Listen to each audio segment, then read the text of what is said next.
This meeting of the City of Eureka Springs City Council will come to order. Clerk, call roll, please. David Mitchell. Here. Terry McClung. Here. Vicky Schneider, absent with notice.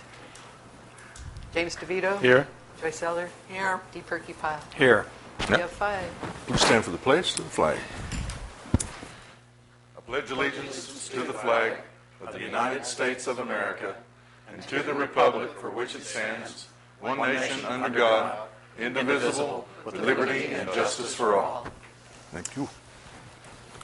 All right. Moves us to approval of the agenda. Motion to discuss. So moved. Are we going to... Mr. Mitchell, go ahead. Yes, sir. Since Mickey's not here, I was wondering if it would be possible under unfinished business to postpone number 1 and 3. We're obviously not going to discuss 2 because nothing's come back from planning. Also, number 7. So 1, 2, 3, and 7 under unfinished business. Under new business, number 3. If we could postpone those, please. Second. Any others? Okay. Mr. DeVito. I would like to add a discussion on this upcoming tourism meeting for, is it the 12th?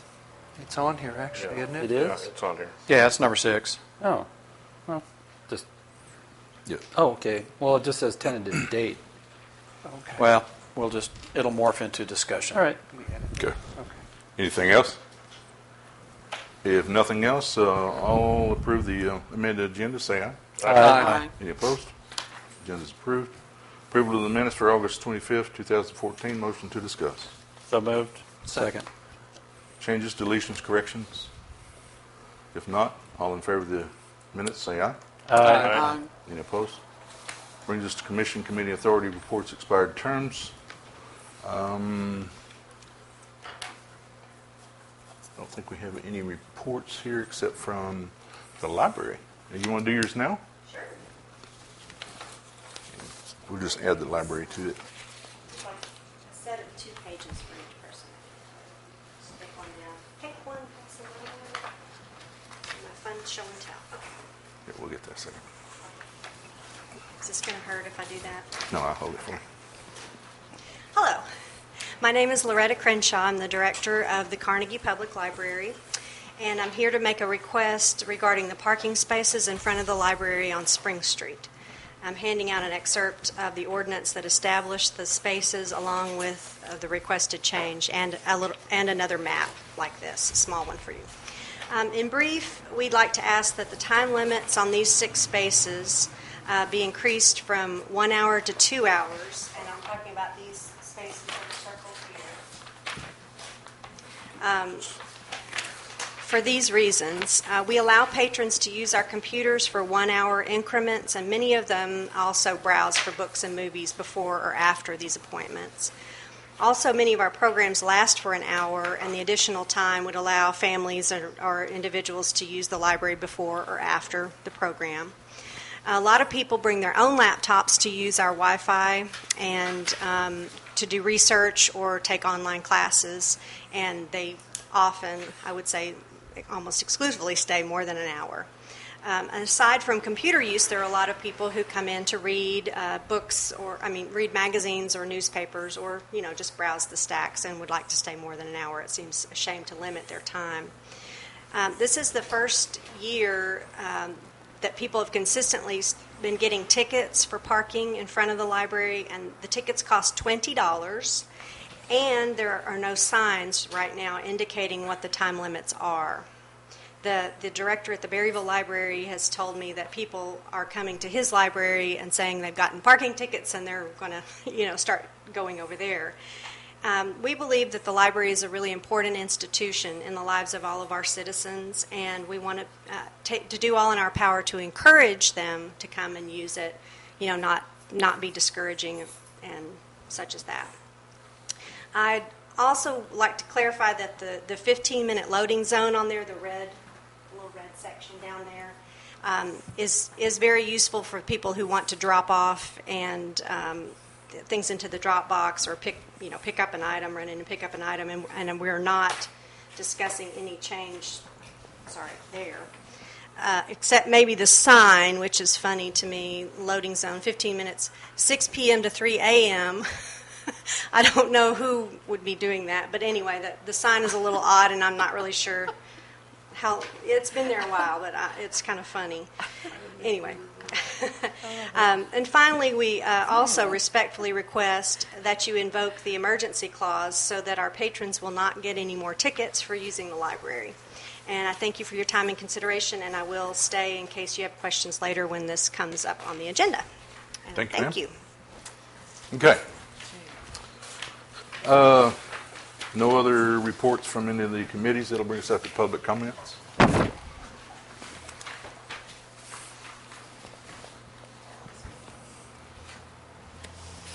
soon as Diane grabs it.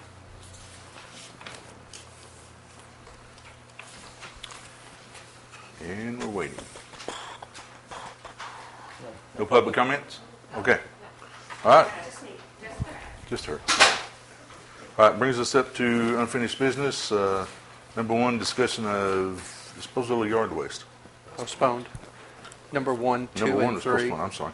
Number 1, 2, and 3, and Yeah, 7. I forgot to mark mine.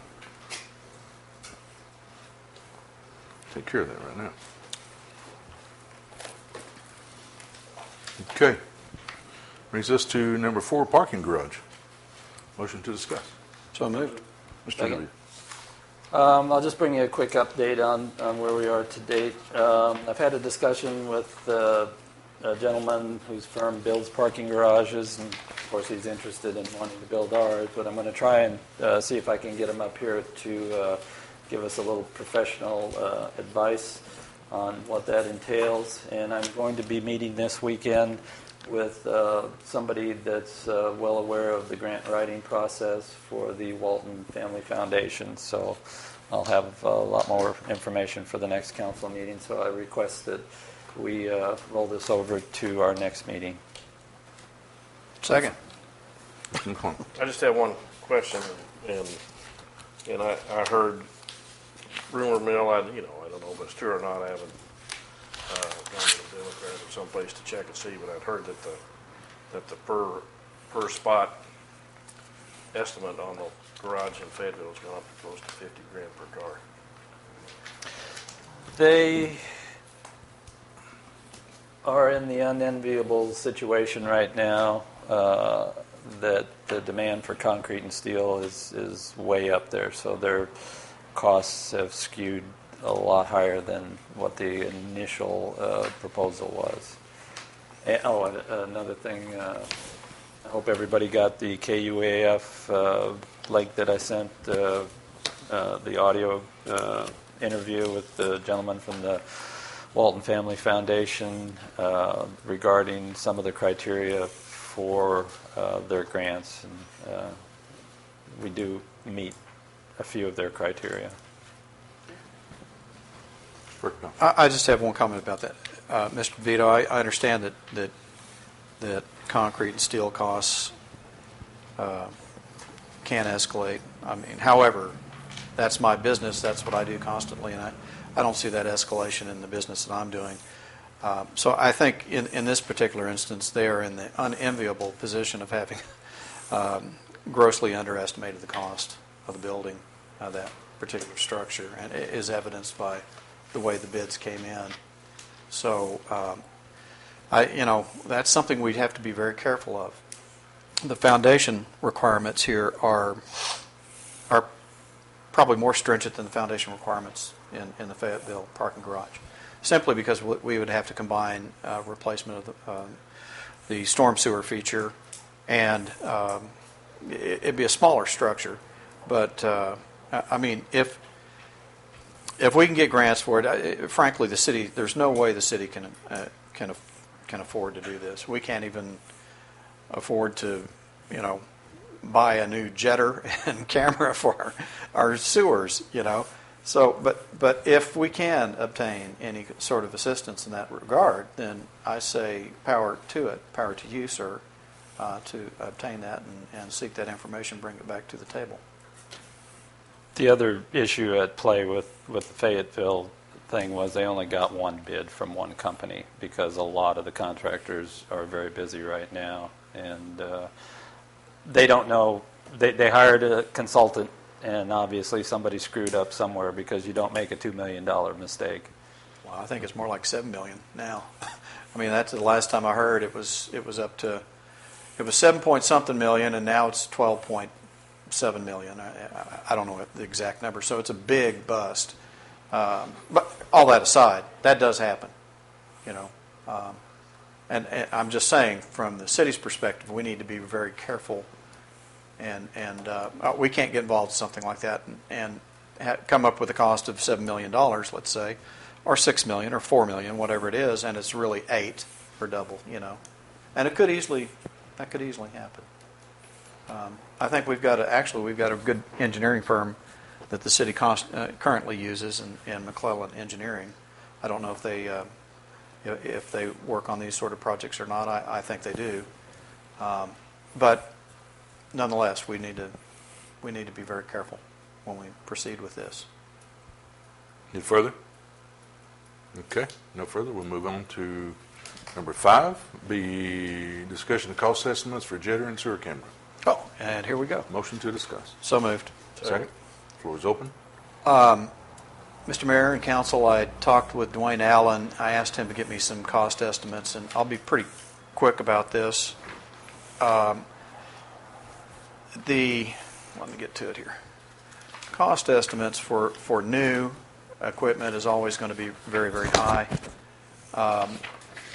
A new jetter camera combination unit would be about $79,000 new.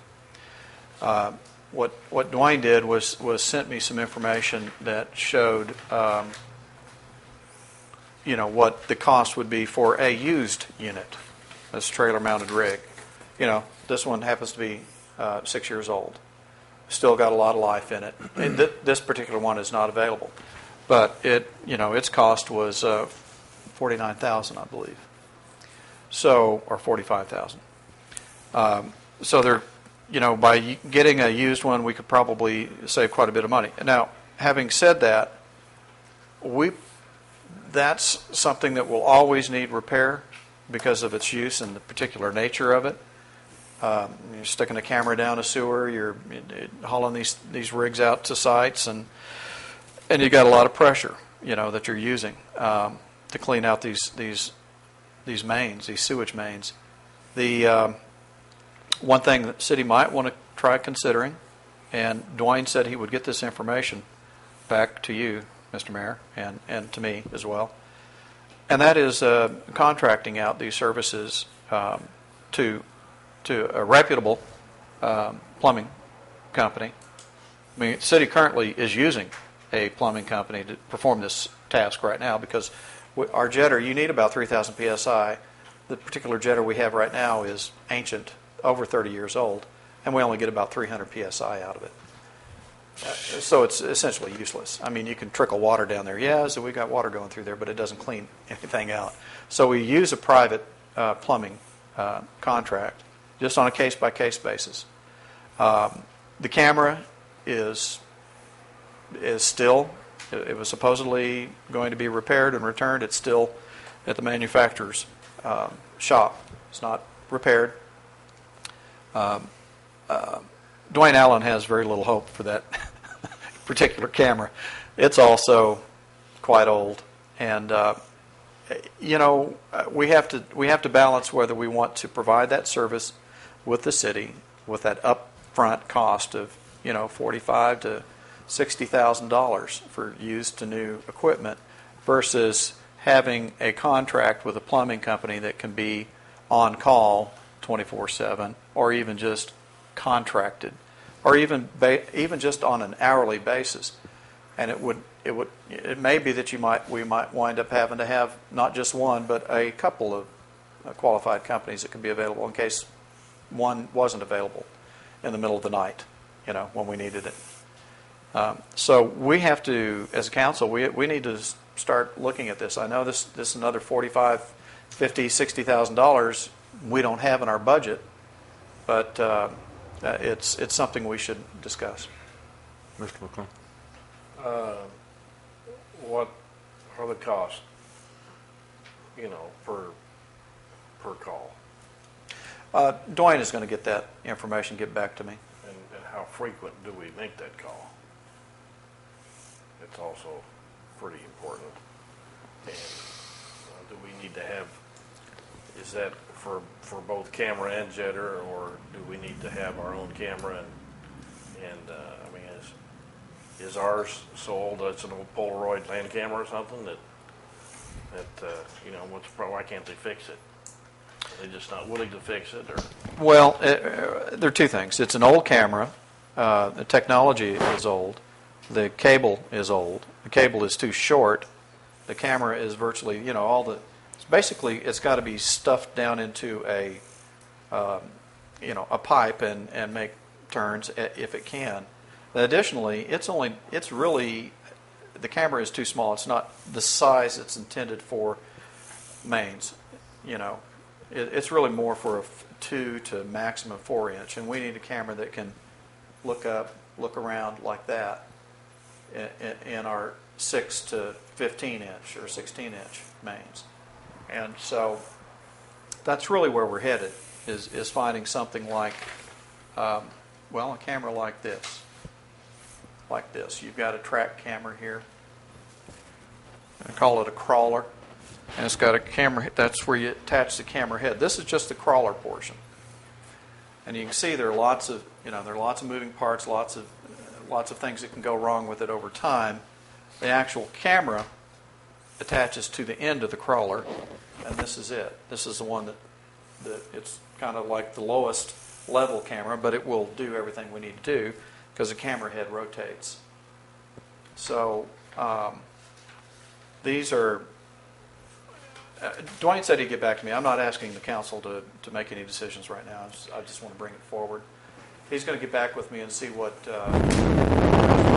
P Plumbing, I'll give a shout out to them. They've been doing all the city's work here recently and doing a good job. They're going to work on Linwood Street tomorrow. They're going to jet it. They're going to camera it first. They've already jetted it. They're going to camera it and see. He's got a long enough line to go down in and see if there's any obstruction further down. And that's really what we need to do, is he's going to ask that particular plumber and maybe a couple of others that are qualified to give us a contractual, you know, monthly fee, whatever it takes, you know, or on a case-by-case basis. Mr. Mitchell. I think that answered the question. So basically, if we purchase the equipment, we'll see it again when it comes time to do the capital budget for 2015, I assume. And if it's a contractual service, then we would see it in the budget for 2015, I would assume. Yeah, but we don't pay it all up front. Correct, but he would probably build so much per month contractual. Absolutely. Based on history. And we don't know what that would be right now. Sure, I understand. But so basically everything for the budget coming up is what you're talking about right now? Yes, sir. Thank you, sir. Is this a constant maintenance thing, or is this something that we need when a problem arises? You want to take on that one? Well, the mayor is probably hears about this more than I do, Mr. Mayor. Due to the condition of our antiquated, and I use that term specifically because we're still having clay troughs dug up in some of these sewer systems. And I'm not talking a pipe, I'm talking a clay trough that has disintegrated to the point of it being the obstruction sometimes. Roots are the biggest cause because we're a tree city and we have lots of trees. So that's what we have to deal with. But it's something that's fairly frequent then. It's not like a And once a year a lot thing. of it was due to incorrect placement way back when it was installed to start with, because they couldn't blast the rock. They couldn't put it anywhere but on top of the ground, put dirt on top of it. So it's a combination of many things. Most of it's roots, because the root doesn't care. It'll grow through a rock wall. You can see what it'll do to a rock if you put a seed in it. And I'll also add to that, we have a relatively aggressive environment, and that's like with lots of rainfall. You have lots of soil movement, saturation and movement over time, and loss of fines out of, you know, particular soils. So you have movement and settlement and deflection and possibly cracking, or just the joints break open depending on the kind of conduit it is. Yeah. So, you know, even the new PVC pipes can crack. You know, And so it's constant, yes. Yeah. I mean, when I was contacted by a citizen about a problem and he showed me raw sewage spewed out, from the city's main. It actually, that's a complex problem, and that's the one on Linwood.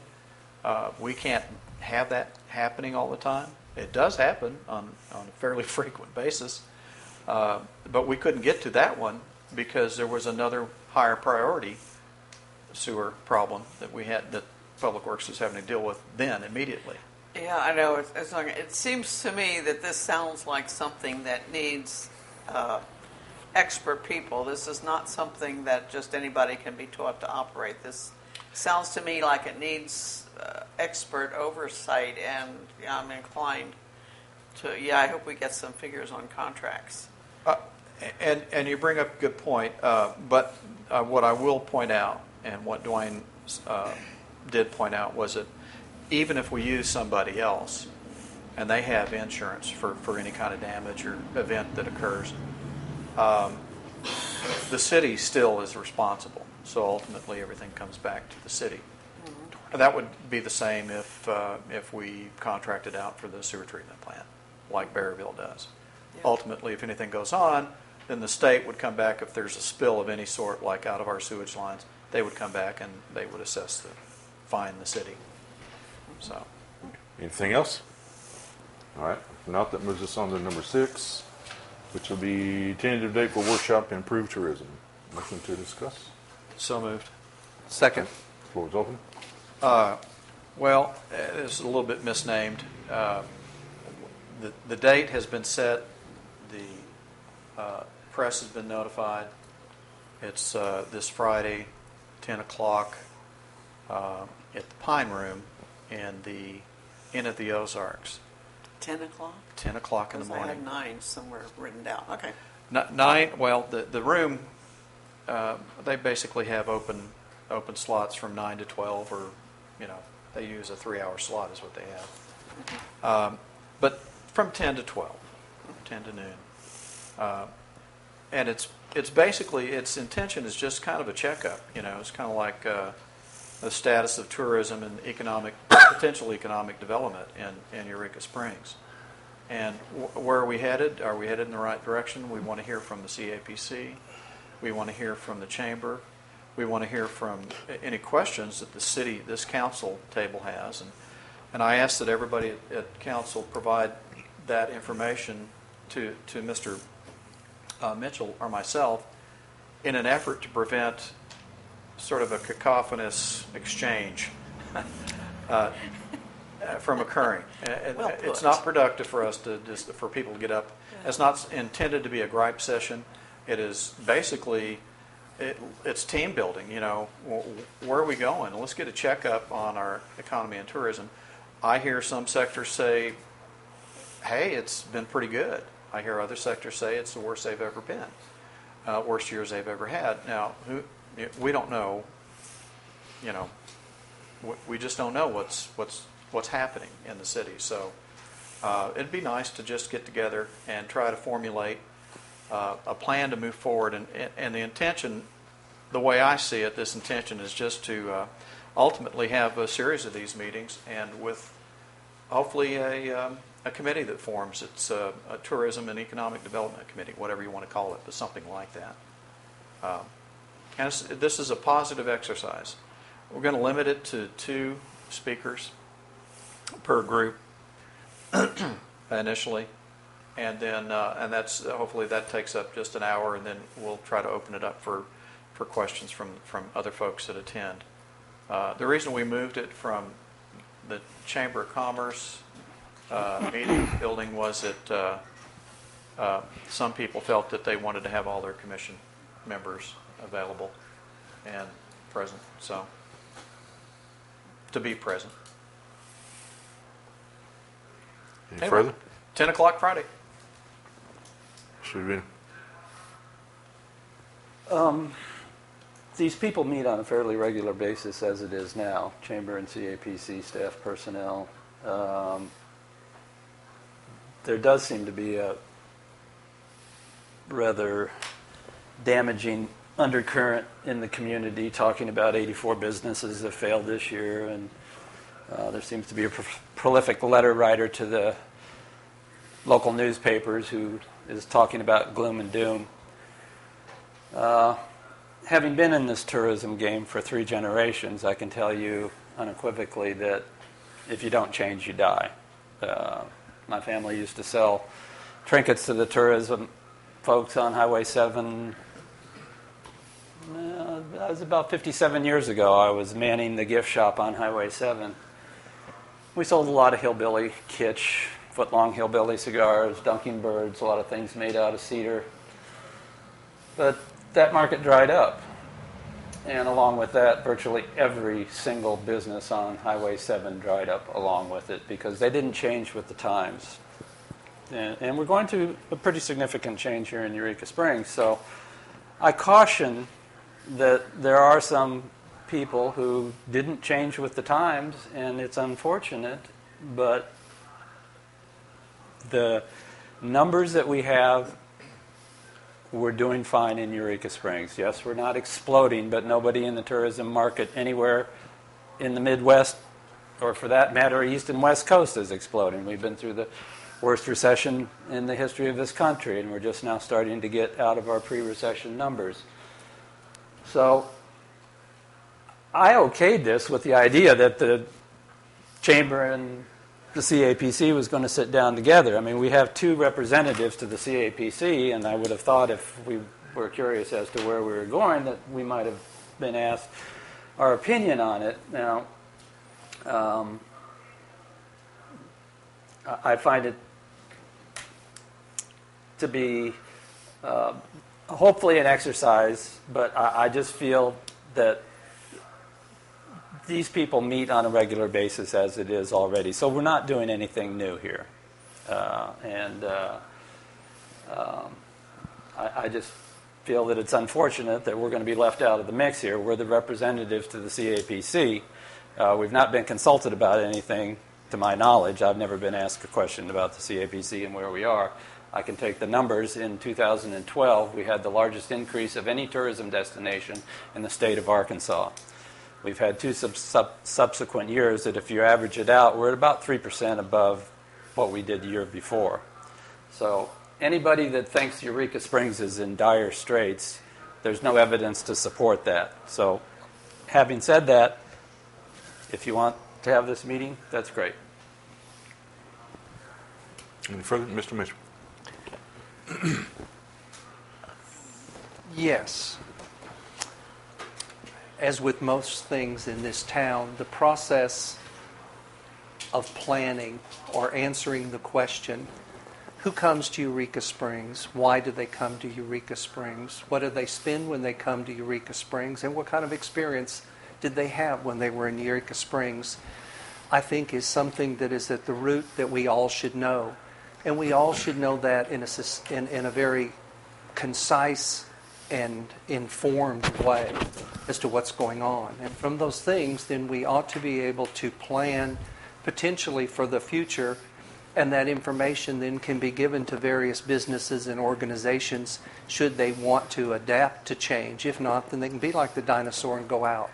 And there is natural selection, obviously, in anything you do, and you will definitely be losing businesses and gaining more. There's no doubt about it. But I still haven't gotten a good response, and I can't find anything, and I've had some people give me some great information from Arkansas Parks and Tourism of some data that they had done for the state. But I still can't answer the question. I can tell you who stops by my little bed and breakfast. I can tell you what they think and why they're here, and I can tell you that they basically, when they say a weekend, they mean one night in lodging. I mean, that's what they consider a weekend. But I don't think that I would want to make any planning decisions on that skewed information that I get from guests that stay at my place or the little bit that I hear. We have 2 major organizations in this town, the Chamber and the CAPC, who both are effectively and affect our major industry, which is tourism. So asking them to come to a meeting when we have under commissions, committee, authority reports, and expiration terms the CAPC, and yet we never really hear anything from them. They don't come in and report. Now, maybe that's because we don't ask. That's probably true. Maybe we should have asked our two people sitting at the table to have given us a formal report each time. But somehow council didn't do that, so we'll move on. But the opportunity to bring people together on the basis of the economy and on tourism is a positive thing if it is done constructively and done with the diversity that's necessary. But as with all things, when you establish a small group, you start with a small manageable group, and then you ask that group to seek input to make it better. And that's exactly what Mr. Perkypile has attempted to facilitate with this meeting. And I wholeheartedly support it. I've talked individually with Mike Maloney, and I'm talking tomorrow morning with Mike Bishop, and I've talked to several very large hotel owners in town who have given me a tremendous amount of input and thought into this. And they are all very supportive of a very formal or a much more formal process that either is council-led or council-initiated and brought into the CAPC and the Chamber on the discussion of the economy and the future of Eureka Springs. And so I look forward to it. Any further? Mr. McClung. The meeting is scheduled. Let's move forward. Any further? All right. Moves us on to discussion of new business. Number 1, discussion of extending parking time for 3 spaces by the library. Motion to discuss. So moved. Second. Second. Floor is open. Ms. Zeller. How do we go about this? Do we need a resolution or just? We will need to change the ordinance that changes it from a 1 hour to a 2 hour. Okay. This, once you hand it okay. out. That is that sufficient? What we Well- have there? It's not complete. Mr. Mitchell. Okay. Mr. McClung, sorry. Okay. Okay. What we're wanting to do is, as it was said to me, that we want to take, they're currently 1 hour and want to go to 2, is that right? But we're only going to do come on 3. up. Yeah, come on up. 3 spots, not all 6. Just 3. Right. That was the intent when Right. we spoke. When I talked to you and Joyce, I thought that we had 2 20-minute spaces and 3 1 hour. I wasn't even counting the handicap spot. And as I got in and dug in and found the ordinances, I realized that as far as I can tell, there are no 20-minute spots, even though they were labeled 20 minutes at some point in the past, but they're not labeled at all right now.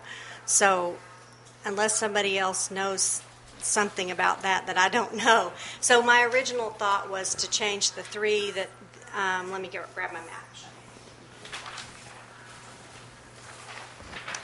I thought that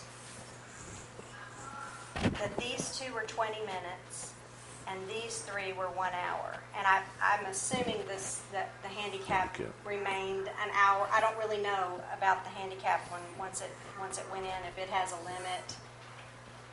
time limit or not. I don't really know anything about the handicap one. And so it's true, I did change from what I had originally talked to you guys about. And I thought since these 2 are an hour, as far as I know, I thought it would be simpler. I thought we had 2 different ones, and I didn't want to get into a bunch of different time zones, so my idea was just to change them all, move them all up to a longer time period. Mr. Perkypile. I'm sorry, were you finished? No, but I'm trying to mull that over I just had a quick right question. now, so go ahead. Are those spaces also used by the Presbyterian Church? Yes. So that Right. signage would stay the same? Right. It currently there is no. We aren't open when the church is in. When church is in session, we don't open on Sunday until 1 o'clock. So it would be. There's no overlap. Our ordinance does not require the church portion of it, and in fact, if you were to change it so that it was required, you would be It's probably skirting the law, establishing Something church else. behaviors. No, I'm just asking what Okay, currently So, is. so Well- the church needs to really ought to be removed from the signage Yeah. if the signage is going to be changed anyway. Okay. Yeah, we wanted to be a good neighbor to the church and not to say, we aren't trying to say people who are attending the church shouldn't park in these spaces, so. Well, to follow up with that, and so, Mr. Weaver, you're saying that if we do change the signage, we would just eliminate the church parking signage on Sunday only sort of thing? It probably should be, yes. Because that's not actually established in our ordinance at all. Okay. Are you concerned, Loretta, with, if that's 2-hour parking, then it's what I call unit cell theory. If there's an open space available, it will be filled. And Right. with space being available, being very tight, not available, Right. are you concerned that you might get, people that work downtown or local people that'll park there for 2 hours and sort of want? It's kind of far from so many other businesses that doesn't concern me as much as it might. I know exactly what you mean.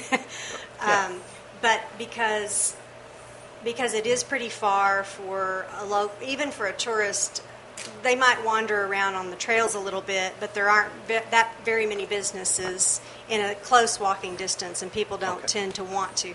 It seems like it'd be impossible to enforce it being library only. I mean, how would you do that? Would you have a parking sticker or something that's?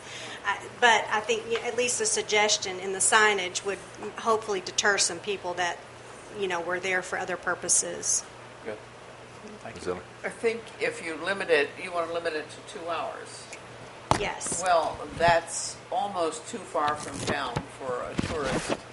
I use that parking a lot because lately since I got my Kindle, haven't been there that often. But yeah, people are in and out of there constantly. They really are. It isn't tourist parking. And I think as long as the library has expressed the need to have this, and they are one of ours, and I think we should do this for them. I think we should accommodate them because they're a service for the town. Mr. Weaver? I would let council know that that particular handicap spot happens to be one of the most overused by non-handicapped people as far as what I see through prosecution. And they're often locals that are using that as a quick stop That there. would be this one? Yes. Of the last 3 that we've had prosecution in the city, all 3 have been that spot, and probably 5 of the last 6 have been that spot right there. That it's being used. Good moneymaker. Yes. Therefore, my question to begin with. That's why I asked that question. Any further questions to Mr. Leonard? Mr. DeVito? So it'll just say 2 hour parking. It says 1 hour right now. I think, Right. by the It ordinance. it doesn't I haven't read designate- the ordinance, but that's what is indicated. It's not going to say library parking only. It'll just say 2 hour parking. Well, I think it needs to say library. Does need to say library. Can we do that? It's established under the original ordinance, is it not, Mr. Weaver? It is under the original ordinance, and as I understand our relationship governmentally with the library, we could do that for the library. We shouldn't do it for the church or one of the other businesses along there.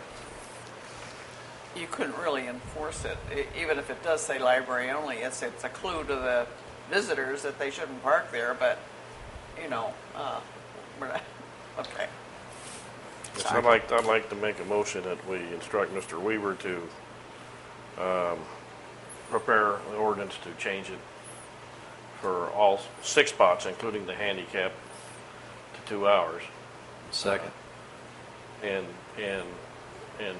put the signage according for the library, and change the and I don't think we have to have it, and that's it.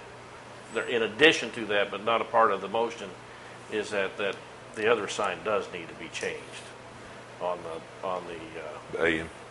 The loading zone? on the loading zone. Yeah, Yeah, we'll take that that. needs. Yeah. But that's something we can get Okay. swapped out.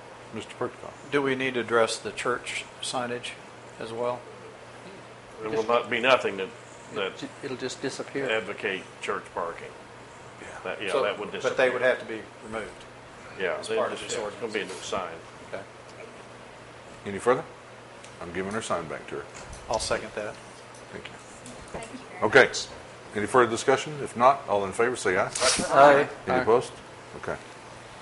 Moves us to number 2, the hazard mitigation plan by the Osage Group. Move to we have- discuss. Second? Second. Go ahead.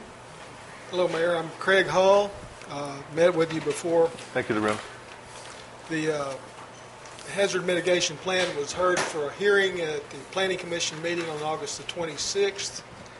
We had one speaker that requested comments, and that was generally positive and wanting something done about the drainage and underneath this building, in fact. We've had surveys, and if y'all have filled out yours, I'd appreciate it if you get them back to me. The process as of now is that if we've been to Planning Commission, you should expect a recommendation for approval from the Planning Commission to the City Council for this plan to be adopted with the input and with a little bit more cost-benefit analysis and some more budgeting requirements that'll have to be done on focused projects. But so far, the input has been generally supportive of 3 major components of the community that need to be addressed as far as future mitigation projects. One of them is the tunnels underneath the Main Street and parts of Spring Street, how to deal with the drainage there. I've been on tour with your fire chief. Part of the way I couldn't fit through all of it myself. It's collapsing in places. In other places, it's remarkably intact. We've got wonderful pictures. You've seen the articles in the paper. We're fortunate to have had such a well-built aqueduct system 100-something years ago, but portions of it have failed. All the studies and information and people I've talked to indicate that the only thing stopping us from actually attacking it is not actually the budget as much as it is fractured ownership. That's been the finger circle for many years about what to do about the tunnels. And so part of the plan would be to set in place the apparatus for an improvement district or central business improvement district, however you want to define it under statute that is well established in Arkansas law, to create a special assessment district that would roughly overlay the watershed of these major arteries coming through the town, and to set up a 3-member or 5-member, however you choose under the statutes, board that would direct that special assessment district in future projects, including the tunnel repairs. Because once you can establish that, then if we also can copy the highway department and their approach to what they call a zero appraisal process, and if you can combine the benefits that you're going to offer to the people that are having property taken underneath for public works projects, the benefit being that it preserves their property and takes care of the drainage, that all sums up to something close to zero, and so you don't have to buy the tunnel from everybody. If otherwise we're broke before we start, and we might as well quit. But that theory is held up for the highway department in many cases, and it can hold up in your case if you have a willing bunch of people in the community that want to see something done productively. It takes a 2/3 majority of the property owners in order to sign up for one of these things, and how they assess any actual taxes that would be upon them or assessments would be up to them and to the signees, the people that sign up. It becomes a creature of the city, but not the city itself. It's its own self-governing little district. That's the only solution I've been able to come up with that's going to get you your right-of-way. There may be others, and you can act as a city and do the traditional deal, but then it hadn't worked so far in 100-and-something years, so we're trying something else different. The other parts of the study that we've come to conclusions on are Mr. Perkypiles helped us evaluate the Black Bass Dam and it's pretty simple there. We need to fix it.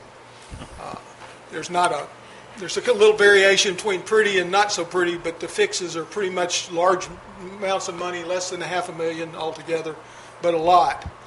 And we need to have that thing fixed in order to preserve the infrastructure that's downstream, as well as properties downstream and the recreational values, etc.